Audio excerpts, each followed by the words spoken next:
1 KG vermicompost উৎপাদন করতে সাধারণত 3 থেকে 5 টাকা পর্যন্ত সর্বোচ্চ খরচ হতে পারে এবং 1 কেজি টাইকো কম্পোস্ট উৎপাদন করতেও অনুরূপ 4 থেকে সর্বোচ্চ 7 টাকা পর্যন্ত উৎপাদন খরচ হতে পারে।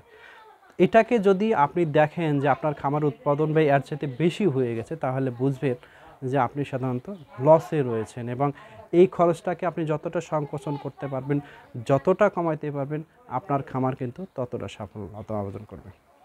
কৃষিক্ষেত্রে উদ্যোক্তাদের যে বিপ্লব, এই বিপ্লবে আসলে অনেকেই চাচ্ছে যে নতুন নতুন খামার প্রতিষ্ঠা করতে। এই সকল খামার প্রতিষ্ঠা করতে গেলে কিন্তু আপনাকে অনেকগুলো বিষয় বিবেচনা করে তারপরে সেক্টরে আসতে হবে। আজকের ভিডিওতে আমি আপনাদেরকে খামার স্থাপনের প্রস্তুতি এবং কৌশলগুলো নিয়ে আলোচনা করব। একটি খামার স্থাপন করতে গেলে প্রথমেই আপনাকে যেটা করা দরকার সেটা হলো যে আপনি যে খামারটা করতে চান সেই খামার সম্পর্কে পূর্ণ একটা অভিজ্ঞতা বা একটা দক্ষতা অর্জন করা। আপনি দক্ষতা অর্জন করার জন্য বিভিন্ন বড় বড় খামার পরিদর্শন করতে পারেন, যারা বিশেষজ্ঞ রয়েছে তাদের সাথে কথা বলতে পারেন, অথবা যারা সাধারণত পরামর্শ প্রতিষ্ঠান আছে তাদের সাথে কথা বলতে পারেন। তাদের সাথে কথা বলে খামার পরিদর্শন করে বা বাস্তব কিছু অভিজ্ঞতা অর্জন করার পরেই আপনি সিদ্ধান্ত নিন যে আপনি আসলে কোন ধরনের খামার করবেন। যদি আপনি জৈব সার উৎপাদনের খামার করতে চান তাহলে আপনাকে যে বিষয়গুলো বিবেচনা করতে হবে তার প্রথমটি হলো দক্ষতা অর্জন। পৃথিবীর যে কাজটাই আপনি করতে যান না কেন সেখানেই দক্ষতার কোনো বিকল্প নেই। আপনার ব্যবসায় সফলতা, আপনার ব্যবসায় ব্যর্থতা বা আপনি টিকে থাকবেন কি টিকে থাকবেন এটা সম্পূর্ণ নির্ভর করে আপনার দক্ষতার উপরে। যে কারণে যে কাজটাই শুরু করবেন তার আগে অবশ্যই আপনি দক্ষ হয়ে নিন। আর দক্ষতা অর্জনের জন্য জৈব সারের ক্ষেত্রে আপনাদেরকে সবচেয়ে গুরুত্বপূর্ণ যে পরামর্শ সেটা হলো যে অবশ্যই কোনো বিশেষায়িত প্রতিষ্ঠানের কাছ থেকে বাস্তবসম্মত প্রশিক্ষণ নিন। যে সকল বড় বড় খামার রয়েছে, যে খামারগুলো সাধারণত গবেষণা কার্যের সাথে যুক্ত, প্রশিক্ষণের সাথে যুক্ত, সেই সকল খামারে একটু লং টাইম সময় দিন এবং তাদের কাছ থেকে বিভিন্ন রকম বাস্তব অভিজ্ঞতা অর্জন করুন। তারপর আপনি যখন নিজেকে ক্যাপাবল মনে করবেন এবং মনে করবেন যে না ঠিক আছে সবার মতো আমি শুরু করতে সক্ষম, তখন কিন্তু আপনি এই সকল খামার শুরু করতে পারেন।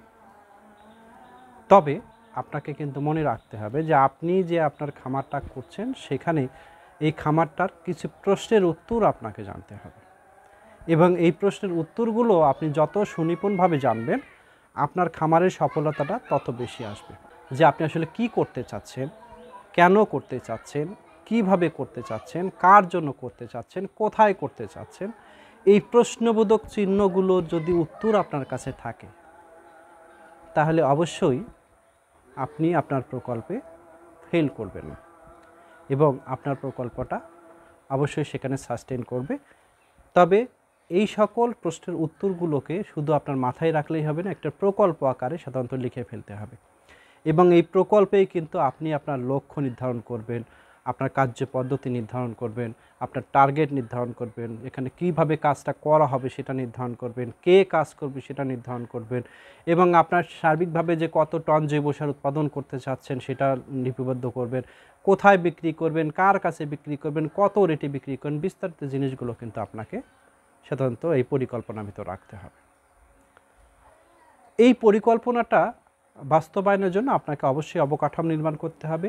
এই অবকাঠামো নির্মাণের সময় আপনাকে যেটা বিবেচনা করতে হবে যে আপনি আজকে যে খামারটা করছেন সেটা ছোট হতে পারে অথবা বড় হতে পারে।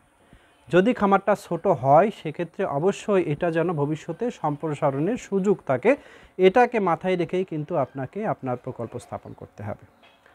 আপনি সাধারণত জৈব সার উৎপাদনের জন্য যে শেডগুলো নির্মাণ করবেন সেই শেডগুলো যেন দীর্ঘমেয়াদী বা দীর্ঘস্থায়ী হয় বা টেকসই হয় সেদিকে আপনাকে লক্ষ্য রাখতে হবে। প্রয়োজনে আপনি বিভিন্ন খামারের কাছ থেকে এই বিষয়ে ভালোভাবে পরামর্শ নেবেন। বিশেষত আমরা দেখেছি কিছু কম্পোস্ট সার উৎপাদনের জন্য বা ভার্মি কম্পোস্ট সার উৎপাদনের জন্য খামারের টেম্পারেচার একটা বড় ফ্যাক্টর। এখানে তাপমাত্রা বেড়ে গেলে খামারে কিন্তু নানাবিধ সমস্যা তৈরি হয়। এখানে যদি নিষ্কাশন ব্যবস্থা ঠিক না থাকে তাহলে সমস্যা তৈরি হয়। এখানে যদি কমিউনিকেশন সিস্টেম ভালো না থাকে তাহলে কিন্তু সমস্যা তৈরি হয়। যে কারণে এই সবগুলো বিষয় মাথায় রেখে আপনাকে সেই রকম একটা পজিশনে খামারটা স্থাপন করতে হবে এবং সেই পদ্ধতিতে সেই উপকরণ ব্যবহার করে সেই মাপের একটা খামার তৈরি করতে হবে।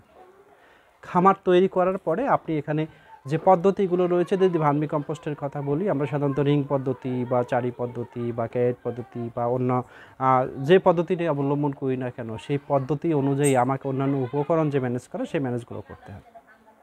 উপকরণ ম্যানেজ করার পরে কিন্তু আমার শুরু হবে মূল উৎপাদন কার্যক্রম, এবং এই উৎপাদন কার্যক্রম শুরু করার সময় আপনাকে সবচেয়ে বেশি যেটা গুরুত্ব দিতে হবে সেটা হলো মানসম্মত কাঁচামাল। আমরা সাধারণত ভার্মি কম্পোস্ট উৎপাদন করার জন্য গোবরটাকে বেশি ব্যবহার করি, এবং কৃষক পর্যায়ের গোবর হলে সবচেয়ে ভালো হয়। যদি কৃষক পর্যায়ে না হয়, বিশেষত বাণিজ্যিক খামারগুলোতে কৃষকের কাছ থেকে গোবর কালেকশন করে কিন্তু খামার করা একটু কঠিন। যদি নিজস্ব খামার থাকে অথবা অন্য কোনো ভালো উৎসের খামার থেকে আপনাকে গোবর সংগ্রহ করতে হবে। তবে মনে রাখতে হবে যে গোবরগুলো যেন অবশ্যই গরু উত্তম রূপে জারিত করে বা হজম করে, তারপরে সেটা ব্যবহার করতে হবে। যে সকল খামারে সাধারণত মোটা তাজাকরণের জন্য ব্যবহার করা হয়, সেখানে দেখা যায় যে গরুকে খাওয়ানোর পরে গরু সেটা প্রপারলি হজম না করেই কিন্তু মল ত্যাগ করে, এবং সেখানে এই মলের ভিতরে কিন্তু আঁশ থেকে যায়। এই আঁশ জাতীয় গোবরটাকে যতটুকু সম্ভব অ্যাভয়েড করতে হবে। তার পেছনে দুইটা কারণ, একটা হলো যে বেশি বড় আঁশ থাকলে কেঁচো যেমন খেতে পারবে না, 2 নম্বর হলো যে এই আঁশ থাকার কারণে এই সারের কিন্তু ওজন কম আসবে। তো যে কারণে আপনাকে এই কাঁচামালের দিকে গুরুত্ব সবচেয়ে বেশি দিতে হবে। যদি ভার্মি কম্পোস্ট খামার হয়, গোবর রাখতে পারে, এখানে কলা গাছ আপনি ব্যবহার করতে পারেন, এখানে সবুজ কাঁচামালের যে অংশ সেগুলো আপনি ব্যবহার করতে পারেন। তবে বাণিজ্যিক খামারে সাধারণত গোবরের উপরে বেশি নির্ভর করা হয়, সেক্ষেত্রে আপনি হাটে বাজারে যে খোলা চা পাতিগুলো রয়েছে সেগুলো ব্যবহার করবেন, তাতে আপনার সারের কোয়ালিটি যেমন বাড়বে, সারের কালারটাও তেমন ডেভেলপ হবে। এরপর আপনি যে খামারটা সেট করবেন, সেই খামারটা সেট করার সময় অবশ্যই মনে রাখবেন যে গোবরটাকে আপনি অবশ্যই গ্যাস মুক্ত করে নেবেন।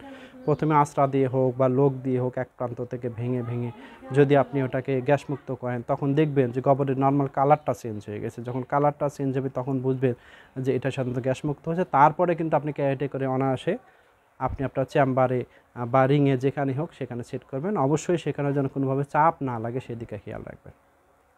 এটাকে সুন্দরভাবে সেট করার পরে ওপরে অবশ্যই আপনাকে খেয়াল রাখতে হবে যে একটু অংশ যেন ফাঁকা থাকে। ফাঁকা না থাকলে কিন্তু সাধারণত যখন ঢেকে দিবেন তখন কিন্তু সেখানে প্রপারলি অক্সিজেন সার্কুলেশন হবে না। অক্সিজেন সার্কুলেশন না হলে দেখবেন যে সম্পূর্ণ কিছু উঠে এসে আপনি যে ঢেকে দিয়েছেন তার সাথে আটকে আছে। যে কারণে আপনাকে এটার সার্কুলেশনের জন্য অবশ্যই এরকম হাউজও যদি হয় সেক্ষেত্রে 3-4 ইঞ্চি ফাঁকা রাখতে হবে। ক্যারেট হলে ক্যারেটের উপরে 2-3 ইঞ্চি ফাঁকা রাখতে হবে। রিং হলে রিংয়ের উপরে 3-4 ইঞ্চি জায়গাটুকু ফাঁকা রাখতে হবে, এবং এই ফাঁকা রাখা অংশটুকুর উপরে কিন্তু মূলত ঢেকে দিতে হবে। এই প্রস্তুতকৃত গোবরের মধ্যে আপনাকে অবশ্যই সুষম পরিমাণ কেঁচোটা সাপ্লাই দিতে হবে। কেঁচোটার পরিমাণটা সাধারণত নির্ভর করবে যে আপনি একটা রিং বা চারি বা ক্যারেটে কতটুকু গোবর ইউজ করেছেন। আমরা সাধারণত বলি যে প্রতি 100 কেজি গোবরের জন্য আপনারা সাধারণত 1 কেজি পরিমাণে কেঁচো ইউজ করবেন, এবং এই কেঁচোটা যেন অবশ্যই মানসম্মত কোয়ালিটির হয়, বিশুদ্ধ হয়। বিশেষত যারা বাণিজ্যিক খামার করবেন, এটা যেহেতু দীর্ঘমেয়াদী একটি খামার এবং কেঁচোটাকে কিন্তু একাধিকবার পরিবর্তনের কোনো সুযোগ নাই, যে কারণে প্রথমবারেই কিন্তু আপনি অবশ্যই মানসম্মত কেঁচো সংগ্রহ করবেন। আমাদের দেশে যত রকমের কেঁচো আছে, গোটা পৃথিবীতেও কিন্তু 4400 প্রজাতির উপরের কেঁচো আছে। তার মধ্যে আমাদের দেশে এ পর্যন্ত 16-17টা জাত নিয়ে ট্রাই করা হয়েছিল। তবে এখন পর্যন্ত আমাদের দেশে 2টা জাত সবচাইতে সফলভাবে টিকে আছে। একটা হলো ইউডেলাস ইউজেনি, আর একটা হলো এসিনিও ফেটিডা। এই 2টা জাতের কেঁচোর আলাদা কিছু বৈশিষ্ট্য থাকলে দুটোই রেডওয়ার্ম, দুটোই সর্বোচ্চ পরিমাণে খায়, এদের প্রজনন ক্ষমতা বেশি, এবং প্রতিকূল পরিবেশে যে অভিযোজন ক্ষমতা এইটা তাদের বেশি। সাধারণত এরকম প্লান্টে হোক বা রিংয়ে হোক বা ক্যারেটে হোক, কেঁচো ছাড়ার পরে আপনারা যখন ঢেকে দিয়ে রাখবেন তার আগে অবশ্যই সেখানে পর্যাপ্ত পরিমাণ পানিটা দিতে হবে। আপনি সাধারণত ঝাঁঝরি দিয়ে পানি দিতে পারেন বা হাত দিয়ে ছিটাই দিতে পারেন। সাধারণত চিন্তা করা হয় যে প্রতি 100 কেজির জন্য কমপক্ষে 2-3 লিটার বা 4 লিটার পরিমাণ পানি কিন্তু উপরে ছিটাই দিতে হয়, কারণ এই সকল কম্পোস্টে কিন্তু দ্বিতীয়বার বা তৃতীয়বার কোনো পানি দেওয়ার সুযোগ থাকে না। যে কারণে আপনাকে অবশ্যই চিন্তা করতে হবে যে আমি যে পানিটা দিব একবারই দিব, এবং এই পানিটা যেন প্রপারলি হয়। এবং আমরা সাধারণত বলি যে 60% আর্দ্রতা যদি থাকে গোবরে, সেই গোবরটা সাধারণত কেঁচো কম্পোস্টের জন্য সবচেয়ে ভালো। তো আপনি যদি প্রতি 100 কেজিতে 3 থেকে 4 লিটার পানি ইউজ করেন, তবে এটা নির্ভর করবে সাধারণত গোবরের যে রস রয়েছে তারপরে। সাধারণত অতিরিক্ত রস যদি গোবরে থাকে সেখানে পানির পরিমাণ কমও লাগতে পারে, আবার যদি গোবরের রসের পরিমাণ খুবই বেশি কম থাকে সেক্ষেত্রে কিন্তু পানির পরিমাণ আরও বেশি লাগতে পারে। এরপরে সাধারণত ওটাকে ঢেকে দিয়ে রাখতে হয়। সাধারণত 10 থেকে 15 দিন পর কিন্তু প্রথমবার এটাকে ওপেন করে দেখা হয় যে আসলে কেঁচোর গতি কতটুকু, কেঁচো কতটুকু খেয়েছে বা কী অবস্থাতে কাজ করছে। এবং তার গতিবিধির উপর নির্ভর করে সাধারণত যদি কেঁচো খেয়ে থাকে সেক্ষেত্রে সাধারণত আমরা পরামর্শ দিই উপর থেকে একটা অংশ কম্পোস্টটা তুলে নেবেন। যদি উপরের লেয়ার থেকে আপনি একটা অংশ কেঁচোটা সারটা তুলে নিতে পারেন তাহলে দেখবেন যে খুব দ্রুত সময়ের মধ্যে পরবর্তী লেয়ারে কেঁচোটা চলে যাবে।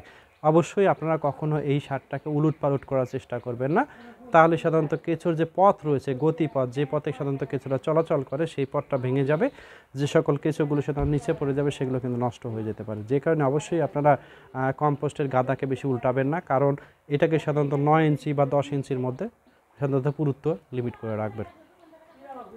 এরপর আপনার যখন মোটামুটি 25 থেকে 30 দিন সর্বোচ্চ হয়ে যাবে, সাধারণত ক্যারেটে আমরা দেখছি 22 থেকে 25 দিন, রিংয়ে অনেক সময় প্রথমবারে 35 থেকে 45 দিনও লাগতে পারে, চেম্বারেও লাগতে পারে এরকম 30-35 দিন।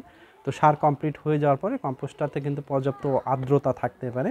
অবশ্যই কম্পোস্টটাকে তুলে একটু ছায়াযুক্ত জায়গাতে বাতাসে রেখে দিলে সাধারণত 2 থেকে 3 দিনের মধ্যে কম্পোস্টগুলো সাধারণত ঝুরঝুরে হয়ে যাবে। তারপরে কিন্তু আপনি কম্পোস্টটাকে সাধারণত নেট করে বাজারের জন্য প্রস্তুত করতে পারেন। তবে এই বিষয়গুলোকে আপনাকে অবশ্যই আপনার পরিকল্পনার মতো রাখতে হবে এবং আপনাকে মনে রাখতে হবে যে আপনার এই খামার স্থাপনে লেবার ম্যানেজমেন্ট একটা বড় ফ্যাক্টর, এবং এই লেবার ম্যানেজমেন্টটা আপনি যত সূক্ষ্মভাবে করতে পারবেন, তার শ্রম ঘন্টা যত সুন্দরভাবে আপনি ব্যবহার করতে পারবেন, আপনার উৎপাদন খরচ কিন্তু তত কমবে। কিন্তু আপনার খামারে যদি এই ব্যয়টা অতিরিক্ত হতে থাকে তাহলে কিন্তু আপনার খামারের উৎপাদন খরচটা অনেক বেড়ে যাবে। উৎপাদন খরচ বেড়ে গেলে সাধারণত আপনি কিন্তু সাধারণত লাভবান হবেন না।